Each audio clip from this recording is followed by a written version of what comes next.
Professeur Joffard, la conjoncture actuelle, le vieillissement de la population, la crise financière actuelle, enfin un certain nombre d'autres éléments font que des choix importants vont devoir être faits dans les systèmes de soins de santé. Quelle est votre expérience en France à ce sujet ? Dans la crise actuelle des finances du système de santé, c'est vrai qu'il y a une partie conjoncturelle qui est liée à la crise économique, qui est une perte de ressources, mais il y a également toute une partie structurelle qui est que le système, les dépenses de soins ne sont pas suffisamment financées par le niveau actuel des contributions. Donc soit on essaye de rationaliser la dépense en essayant de dépenser mieux, et de financer mieux, davantage éventuellement les dépenses, soit on laisse filer. Mais je crois que là, on est à un stade, le déficit de l'assurance maladie en France est de pas loin de 12 milliards d'euros pour 2010. On est à un stade où on ne peut pas laisser les choses filer.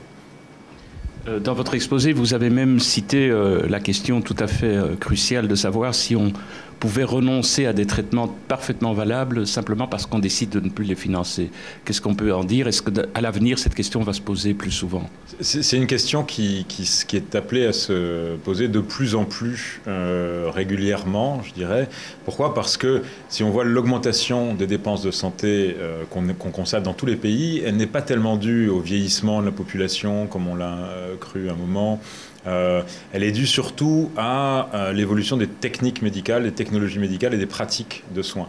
C'est-à-dire qu'une personne, le vieillissement en soi n'est pas facteur d'augmentation de la dépense de santé. Une personne de 70 ans aujourd'hui est en bien meilleur état de santé qu'une personne de 70 ans il y a 30 ans. Donc elle va avoir un besoin de soins qui est bien inférieur. Simplement les techniques médicales, les dispositifs existants permettent de faire beaucoup plus que ce qu'on était capable de faire il y a 30 ans. Et quand on sait faire quelque chose, eh bien, on a envie de le faire. C'est assez normal, la personne a envie d'en bénéficier. Le médecin a envie également de prescrire et d'apporter des soins qui sont possibles techniquement. Donc on a ces possibilités techniques qui ont beaucoup cru dans les 50, 60 dernières années.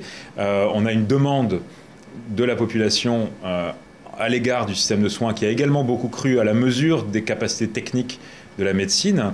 Et tout ça, ça fait que la dépense augmente. Et maintenant, on est également dans un système, le système de soins, où l'innovation, contrairement à d'autres systèmes où l'innovation permet de réduire des coûts pour la même chose, c'est-à-dire produire une voiture aujourd'hui, ça coûte moins cher que produire une voiture il y a 20 ans. Or, soigner, ça coûte plus cher. Parce que l'innovation, elle est en termes de produits, ce sont de nouvelles procédures, des nouvelles technologies médicales qui permettent de faire des choses qu'on ne savait pas faire avant. Et savoir comment on pourra maîtriser ça à l'avenir, ça veut dire quoi? Ça veut dire que, est-ce qu'on est capable de prendre tout ce qui est possible en charge pour tous les patients possibles? La réponse est non. La réponse est non, ce qui veut dire qu'on va devoir faire des choix en disant, il y a des choses qu'on sait faire techniquement, qu'on peut faire techniquement, mais qu'on décide de ne pas faire. Des choses qui sont bonnes pour la santé de certaines personnes, mais dont on estime que l'apport en santé ne justifie pas, n'est pas justifié par le coût trop élevé de tel ou tel traitement. Évidemment, ce sont des choix terriblement difficiles. Dernière question, quels sont les défis qui se posent aux médecins de ce point de vue-là? Alors, je dirais qu'aux médecins globalement ou aux producteurs de soins dans l'ensemble, je crois que les défis, c'est meilleure coordination des soins. Enfin, ce sont des défis très anciens.